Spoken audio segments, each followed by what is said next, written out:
Dizziness by the numbers. How big of a problem is it? From dizzinessdoctor.com. Thank you. Thank you for your interest in dizzinessdoctor.com. If you are a person suffering from symptoms such as dizziness, imbalance, unsteadiness, disequilibrium, vertigo, etc., then our goal is for you to bring those symptoms under control. If you are a healthcare provider trying to help your patients manage those kinds of symptoms more effectively, then our goal is for you to understand better how to diagnose and treat the underlying disorder. Disclaimer: this material is intended for educational purposes only and does not substitute evaluation by a qualified medical professional. Accessing this material is subject to the terms and conditions detailed at dizzinessdoctor.com. Purpose of this presentation. The question: how big of a problem is dizziness? The answer: dizziness is an immense problem from multiple perspectives. The problem of dizziness. It is extremely common. The symptom of dizziness is extraordinarily common and very problematic from multiple perspectives. Healthcare data from 20 European countries identified an average 6-month prevalence of 12.4%, range 6.5% to 23.4%.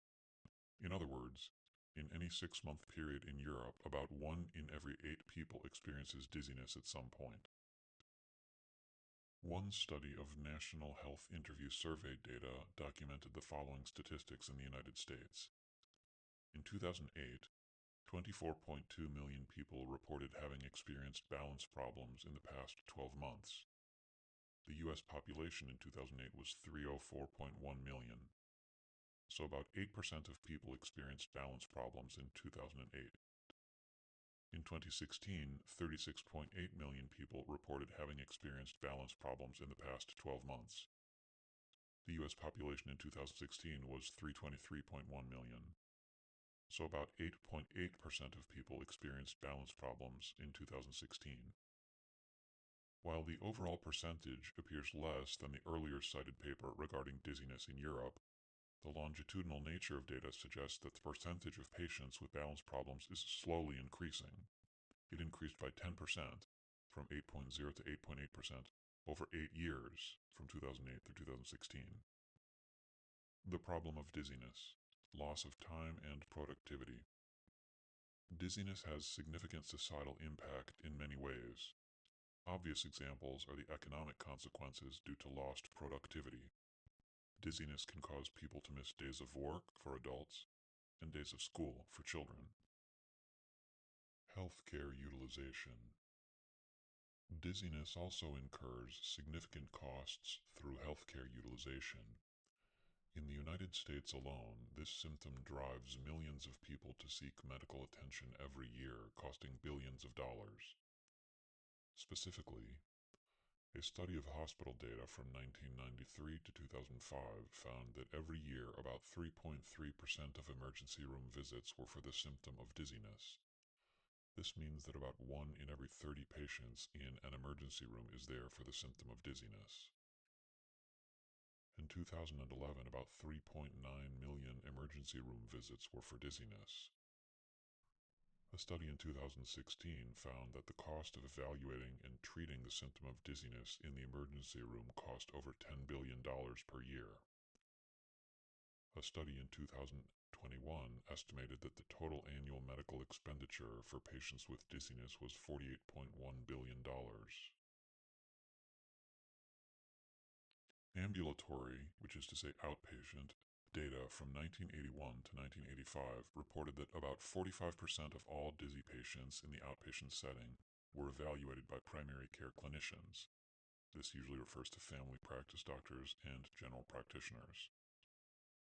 Of patients who consult a primary care practitioner for the symptom of dizziness, only about 4.4% get referred to a specialist. This is mostly because so few specialists are available.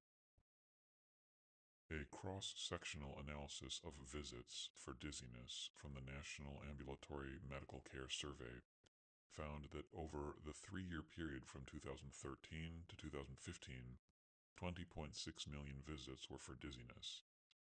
This means that in the United States, on average, about 6.9 million ambulatory care visits per year from 2013 through 2015 were for dizziness.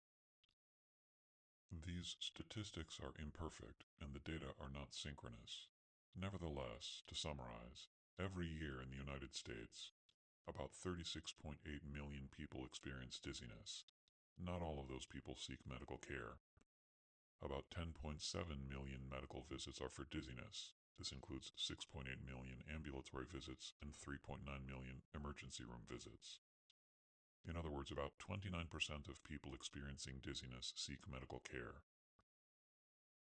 The problem of dizziness, diagnostic uncertainty. The symptom of dizziness has numerous causes, leading to significant diagnostic uncertainty. One study of 2,169 patients complaining of, quote, vertigo, unquote, identified over 50 different diagnoses. In other words, this single symptom had more than 50 underlying causes. Which specialists can help with dizziness? So who is trying to help 10.7 million dizzy patients per year in the United States? The main medical specialties that try to help patients with dizziness include vestibular physical therapists, neuro-otologists, a subspecialty of otolaryngology, and otoneurologists, a subspecialty of neurology. It is difficult to determine exact figures of how many such specialists there are in the United States, but here are some approximations. How many specialists are there? Vestibular physical therapists. The Vestibular Disorders Association, also called VEDA, is a non-profit organization that maintains a database of practitioners, but this is an opt-in service in which members declare their clinical interest, and it is not verified. In 2025, VEDA's publicly available directory listed 966 physical therapists who self-identified as vestibular specialists. In 2025, the Academy of Neurologic Physical Therapy listed about 859 vestibular physical therapists. These numbers are reasonably close, so a conservative guess would be that there are about 900 vestibular physical therapists. How many specialists are there? Neuro-otologists. The American Neurotology Society is the professional society of otolaryngologists specializing in lateral skull-base surgery. The 2025 membership directory lists about 764 such specialists. Most of those surgeons specialize in cochlear implantation rather than vestibular disorders. A conservative estimate would be that about a third of neuro-otologists manage patients with dizziness, so perhaps around 250. How many specialists are there? Otoneurologists. In 2025, the membership database of the American Academy of Neurology listed 1,585 people who self-identified as otoneurologists. This number strikes us as unusually high. Scrutiny of these members suggests that the majority of them may practice some otoneurology, but it is simply one of several specializations in these clinicians' repertoires. A conservative estimate might be that around 20% of these specialists devote a significant proportion of their practice to dizzy patients, so perhaps around 300. How many specialists are there? Not a lot. These conservative estimates suggest that around 1,450 medical specialists in the United States devote a significant proportion of their practice to taking care of dizzy patients. If there are 10.7 million dizzy people every year seeking medical care, then probably they are not all being seen by 1,450 specialists. Most dizzy patients are evaluated by non-specialists who, even with the best of intentions, may not be sufficiently experienced and adequately equipped to diagnose and manage these patients. Supply and demand mismatch. This is a striking supply and demand mismatch. The supply of subspecialty expertise cannot realistically meet the demand of patients who would benefit from that expertise. Training more subspecialists takes considerable time and will not meet the demand anytime soon. What can be done? This is a difficult problem to address. While imperfect, our proposed short-term solution is to develop high-quality, evidence-based educational materials on these topics and make them available both to people suffering from dizziness and to the practitioners trying to help them. That is the mission of dizzinessdoctor.com. Thank you.